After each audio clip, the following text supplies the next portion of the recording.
पहाड़, हरियाली और खूबसूरती से घिरा हुआ था। वहाँ के लोग ज्यादातर खेती किया करते थे। गांव के लोगों को प्राकृतिक चीजों की कोई कमी नहीं थी। पेड़ पौधे, पानी, हरियाली। नीरपुर एक बहुत ही सुंदर और हरी भरी जगह थी। पानी पानी पानी, मुझे प्यास लगी है। नीरपुर में तो इतना पानी था, पर यहाँ दूर दूर तक कुछ दिखाई नहीं दे रहा है। हरी हरी, उठो, क्या हुआ है? क्यों इतना चिल्ला रहे हो? तभी हरी नींद से हड़बड़ाकर उठता है।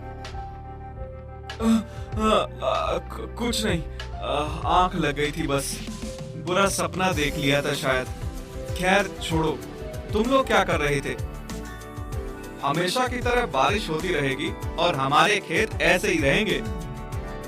हाँ भाई, अगर नीरपुर में बारिश और पानी नहीं होगा तो कहाँ होगा? साक्षात देवताओं का वास है हमारे गांव में। कभी किसी चीज की कमी नहीं होती। गांव के कुछ और लोग चौबारे के पास अपने खेतों और फसलों की बातें कर रहे थे। तभी वहाँ पर गांव के एक बड़े बुजुर्ग बाबा किरोड़ी मल आ जाते हैं। तुम्हें पता भी है, आने वाले समय में पानी सबसे बड़ा संकट बनेगा। हो सकता है कि तीसरा विश्व युद्ध भी पानी की वजह से ही होगा। अभी अभी देखे बुरे सपने की वजह से हरी का ध्यान किरोड़ी मल की बातों पर जाता है। बाबा, आप कैसी बातें कर रहे हो? हमारे पास इतने सारे तालाब, कुएं और झरने हैं, ऐसे कैसे पानी खत्म हो जाएगा? चारों तरफ तो पानी ही पानी है। वही तो समस्या है बेटा, तुम लोग समझ नहीं रहे। ये जो देख रहा है, ये बस आज है। थोड़ी दूर जाकर देखोगे तो तुम्हें कोई झरना, पानी, तालाब नहीं मिलेगा। पर ऐसा क्यों होगा बाबा? जब मैं छोटा था तो लगभग 100 किलोमीटर के दायरे में खूब तेज बारिश होती थी, और आज देखो बस 10 किलोमीटर ही रह गई है। समय बदल रहा है बेटा, थोड़े दिन जाने दो, हमारा भी पानी खत्म हो जाएगा। अब बाबा किरोड़ी मल की ऐसी बातें सुनकर रामू और श्याम दोनों सोचने लगते हैं और बोलते हैं। हाँ बाबा, लेकिन इतनी जल्दी पानी खत्म होने का तो मतलब ही नहीं बनता। ऐसे थोड़ी हो सकता है। हाँ बाबा, रामू बिल्कुल ठीक कह रहा है। अब तुम इसे ऐसा ही देख लो, 10 किलोमीटर के बाद वाले गांव में बारिश नहीं हो रही, तो वो हमारे तालाब से पानी भर रहे हैं। तभी वहाँ पर गांव का एक और व्यक्ति रमेश आ जाता है और आकर बोलता है। हाँ बाबा, मुझे भी ऐसा ही लगता है। तुम लोग देख लेना, अगले साल बिल्कुल भी बारिश नहीं होगी। देखो, अब तो इसने भी कह दिया, अब तो बारिश नहीं होगी। सब लोगों को बाबा किरोड़ी मल की बातों का ज्यादा असर तो नहीं पड़ता, लेकिन रमेश के मुंह से ये बात निकलते ही सब परेशान हो जाते हैं, क्योंकि गांव में सभी का मानना था कि रमेश जो भी अपने मुंह से निकालता है वो सच हो जाता है, और बुरी चीज तो खास तौर पर। बाबा, आपका तो पता नहीं, लेकिन अब इस काली जुबान ने बोल दिया, अब नहीं होगी बारिश। गई हमारी फसल भी और खेत भी। बोल तो दिया है, लेकिन इसका कोई उपाय तो होगा। अब आगे क्या करना है, ये बताओ। इस बात के बाद सभी गांव के व्यक्ति बहुत परेशान हो जाते हैं और जवाब के लिए बड़ों की तरफ देखने लगते हैं। देखो, इसका एक उपाय है मेरे पास। अभी अगले साल को आने में 2 महीने बाकी है। सब मिलकर एक काम करते हैं, जितना हो सकता है बारिश का पानी इकट्ठा कर लेते हैं। अगले साल सिंचाई और व्यापार के काम आएगा। हाँ बाबा, अब तो लगता है कि यही करना पड़ेगा, लेकिन ये सब होगा कैसे? एक आदमी चिंता भरी आवाज में बोलता है। हाँ, लेकिन पानी को भला कोई कैसे इकट्ठा कर सकता है? हो सकता है, और हमें पानी को इकट्ठा करने के लिए गांव में और भी तालाब बनाने होंगे। अब सारे लोग बाबा किरोड़ी मल के कहे मुताबिक काम में लग जाते हैं। सभी लोग मिलकर गांव में खुदाई कर और कई सारे तालाब बना देते हैं। सारा काम होने के बाद गांव के लोग फिर से इकट्ठा होते हैं। हमने तालाब तो बना ही दिया है, काश अब अगले साल पानी की परेशानी ना हो।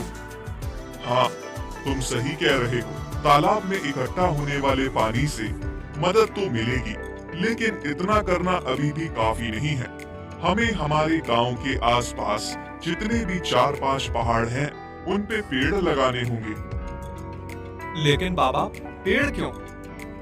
देखो, हमने पानी इकट्ठा करने का तरीका तो ढूंढ लिया, लेकिन एक साल में उतनी ही बारिश होती है कि साल की भरपाई हो जाए।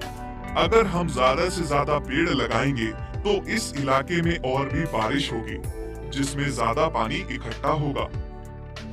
सही है, तो हम एक काम करते हैं, हम 2 महीनों में पहाड़ों को पेड़ों से भर देते हैं। अब बाबा के कहे अनुसार गांव के सभी लोग पेड़ लगाना शुरू कर देते हैं। देखते ही देखते चारों ओर पहाड़ियाँ पेड़ों से भर जाती हैं और हरी भरी हो जाती हैं। साथ ही साथ सभी लोग गड्ढे खोद देते हैं जिनमें पानी भर जाए और उनके साथ साथ रास्ता बना देते हैं, ताकि बारिश का पानी इधर उधर जाने के बजाय गड्ढे के जरिए जमीन में वापस चला जाए। मुझे लगता है कि अब हम सबने सारा काम पक्का कर दिया।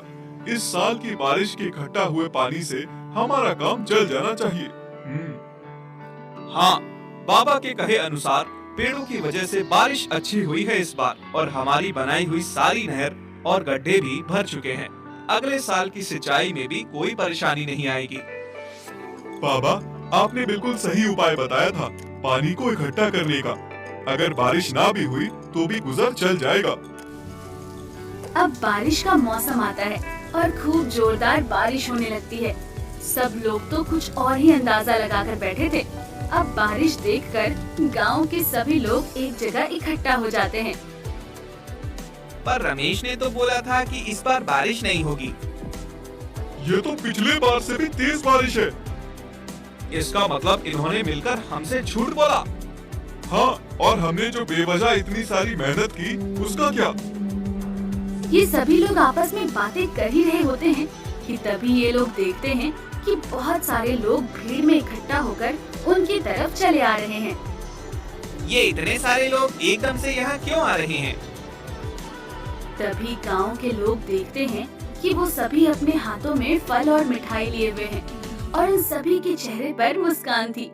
तभी उनमें से एक व्यक्ति आगे आकर बोलता है, हम लोग पास के गांव सीमापुर से आए हैं। मैं वहां का सरपंच हूं।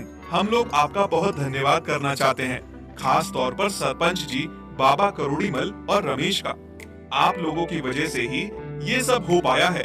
ना जाने कितने सालों बाद हमने बारिश देखी है। इंद्रदेव तो मानो हमसे रूठ ही गए थे। फिर वो सभी लोग एक एक करके बड़े लोगों के पैर छूने लगते हैं और उनकी आंखों में आंसू थे। अरे आप लोग ये क्या कर रहे हैं? कम से कम पैर तो न छूइए। ये तो बहुत छोटी सी चीज है बाबा। जो आपने हमारे लिए किया है उसका एहसान तो हम कभी नहीं भूलेंगे। तभी बाबा किरोड़ीमल आगे आकर बोलते हैं, ये कोई एहसान वगैरह नहीं था। दरअसल हमें पता था हमारे यहाँ इस साल हर बार की तरह बारिश होगी। तो फिर आपने हमसे इतनी मेहनत क्यों करवाई? बेटा देखो, जिस हिसाब से हमारा गांव है, यहाँ हर बार बारिश होना लाजमी है, क्योंकि ये चारों तरफ से पहाड़ों और जंगलों से घिरा हुआ है। लेकिन क्योंकि हमने जंगल में जाकर पेड़ काटे थे, तो हमारी वजह से पड़ोस वाले गांव में बारिश नहीं हो रही थी। हाँ, अब जो पेड़ हमने लगाए हैं, उससे क्या होगा कि जो बादल हर साल बिना बारिश के यहाँ से चले जा रहे थे, पेड़ों की वजह से वो एक जगह इकट्ठा हो जाएंगे। और हमारे यहाँ तो बारिश हुई है, पड़ोस के गांव में जो बारिश हमारे पेड़ काटने की वजह से नहीं हो रही थी, वो भी इस साल हो गई। और जो पानी इकट्ठा किया था, वो लोगों के भी काम आएगा और हमारे भी। बाबा, हम अब सीमापुर के लोगों को देखकर समझ गए कि पानी का क्या महत्व है और आपने हम सबसे मेहनत क्यों करवाई। हाँ, पानी की कमी होना वाकई में एक समस्या बन सकती है। हमें खुद ही पानी बचाना चाहिए, बल्कि प्रकृति की और चीजों को भी नुकसान नहीं पहुंचना चाहिए। चलो, आखिरकार तुम लोगों को मेरी बात समझ आ गई।